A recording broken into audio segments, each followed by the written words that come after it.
फातिमा की रानी माँ, प्रभु यीशु की माँ, आसरा तू ही है माँ।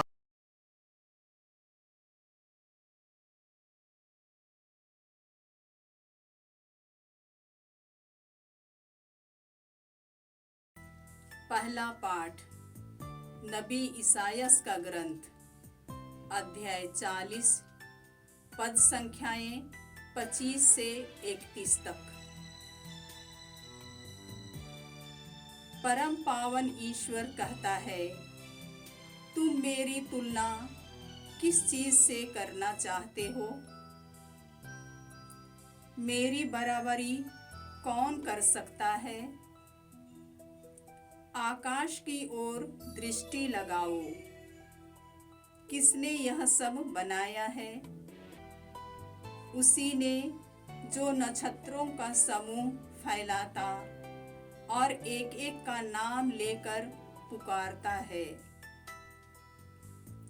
उसका सामर्थ्य इतना महान है और उसका तेज इतना अदम्य कि एक भी नक्षत्र अविद्यमान नहीं रहता। हे याकूब, तुम यह क्यों कहते हो कि प्रभु मेरी दुर्दशा पर ध्यान नहीं देता? मेरा ईश्वर मुझे न्याय नहीं दिलाता। हे इस्राएल, तुम यह क्यों कहते हो? क्या तुम यह नहीं जानते? क्या तुमने यह नहीं सुना कि प्रभु अनादि अनंत ईश्वर है? वह समस्त पृथ्वी का सृष्टि करता है। वह कभी क्लांत और परिश्रांत नहीं हो जाता। कोई भी उसकी प्रज्ञा की थाह नहीं ले सकता। वह थके मांदे को बल देता और अशक्त को संभालता है। जवान भले ही थककर चूर हो जाए और फिसल कर गिर पड़े, किंतु प्रभु पर भरोसा रखने वालों को नई स्फूर्ति मिलती रहती है। वे गरुड़ की तरह अपने पंख फैलाते हैं। वे दौड़ते रहते हैं किंतु थकते नहीं। वे आगे बढ़ते हैं पर शिथिल नहीं होते।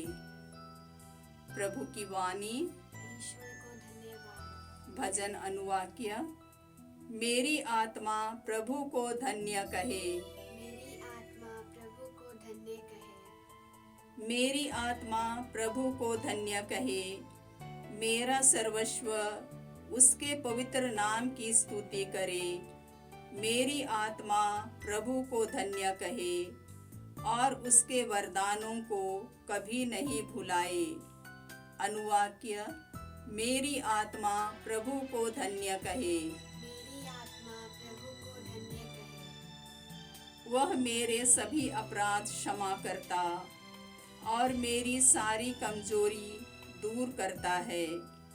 वह मुझे सर्वनाश से बचाता और प्रेम तथा अनुकंपा से संभालता है। अनुवाक्य। मेरी आत्मा प्रभु को धन्य कहे। मेरी आत्मा प्रभु को धन्य कहे। प्रभु दया और अनुकंपा से परिपूर्ण है। वह सहनशील है और अत्यंत प्रेममय। वह ना तो हमारे पापों के अनुसार हमारे साथ व्यवहार करता और न हमारे अपराधों के अनुसार हमें दंड देता है। अनुवाक्य। मेरी आत्मा प्रभु को धन्य कहे। मेरी आत्मा प्रभु को धन्य कहे। जय घोष। हालेलुया। देखो, प्रभु अपनी प्रजा बचाने आ रहा है। धन्य है वे जो उसकी अगुवानी करने के लिए तैयार हैं। हालेलुया। प्रभु आप लोगों के साथ हो और आपकी आत्मा के साथ। संत मत्ती के अनुसार प्रभु यीशु ख्रिस्त का पवित्र सुसमाचार। हे प्रभु तेरी महिमा हो। अध्याय 11 पद संख्याएं 28 से 30। यीशु ने कहा, थके मांदे और बोझ से दबे हुए लोगों, तुम सबके सब मेरे पास आओ, मैं तुम्हें विश्राम दूंगा। मेरा जुआ अपने ऊपर ले लो, अब मुझसे सीखो, मैं स्वभाव से नम्र और विनीत हूँ। इस तरह तुम अपनी आत्मा के लिए शांति पाओगे, क्योंकि मेरा जुआ सहज है और मेरा बोझ हल्का। यह प्रभु का सुसमाचार है। हे क्रिस्त तेरी स्तुति हो। ख्रिस्त में प्यारे भाइयों और बहनों, हमारा ईश्वर शक्तिशाली ईश्वर है। उसने स्वर्ग और पृथ्वी को बनाया है। वह आदि और अनंत ईश्वर है। वह समस्त पृथ्वी का सृष्टि करता है। वह कभी क्लांत अथवा परिश्रांत नहीं होता। कोई भी उसकी प्रज्ञा की था नहीं ले सकता। वह थके मांदे को बल देता है, अशक्त को संभालता है। जवान भले ही थक कर चूर हो जाए और फिसल कर गिर पड़े, किंतु प्रभु पर भरोसा रखने वाले को नई स्फूर्ति मिलती है। वह गरुड़ की तरह पंख फैलाते और दौड़ते रहते हैं, किंतु थकते नहीं। वह आगे बढ़ते हैं, परंतु शिथिल नहीं होते। हम इंसान करते करते थक जाते हैं, बोलते बोलते थक जाते हैं। यह शरीर चलते चलते थक जाता है। यही कारण है कि जो प्रभु जिसने हम सबों को बनाया है, वह शक्तिशाली ईश्वर है। वही प्रभु हमसे कहता है, थके मांदे बोझ से दबे हुए लोगों, तुम सबके सब मेरे पास आओ, मैं तुम्हें विश्राम दूंगा। मेरा जुआ अपने ऊपर ले लो, क्यों और मुझसे सीखो, मैं स्वभाव से नम्र और विनीत हूँ। अब तुम अपनी आत्मा के लिए शांति पाओगे।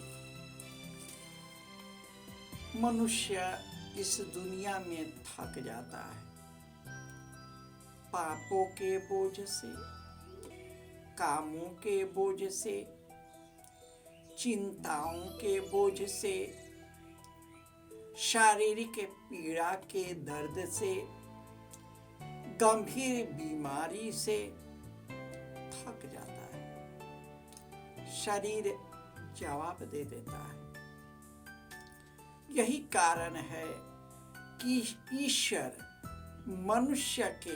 मनुष्य को विश्राम की ओर ले जाता है, ताकि इस दुनिया में जो अशांत है वह शांत रहे।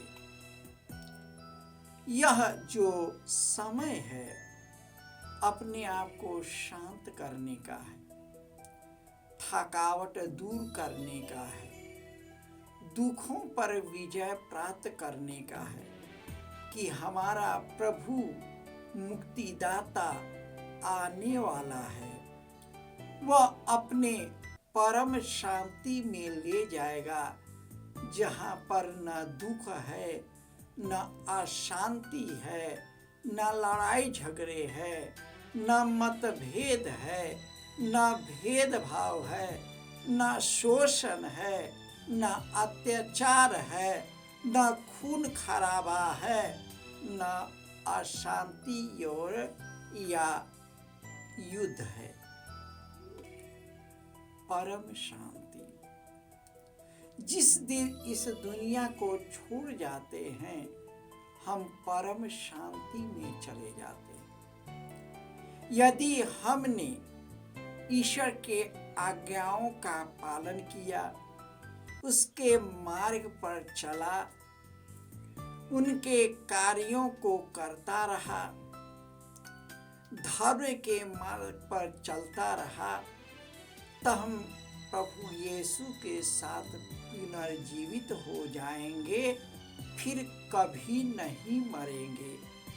आइए इसी अनंत जीवन के लिए अपने आप को तैयार करें, अपने आप को शुद्ध करें, ईश्वर के पास लौट आए। जय यीशु।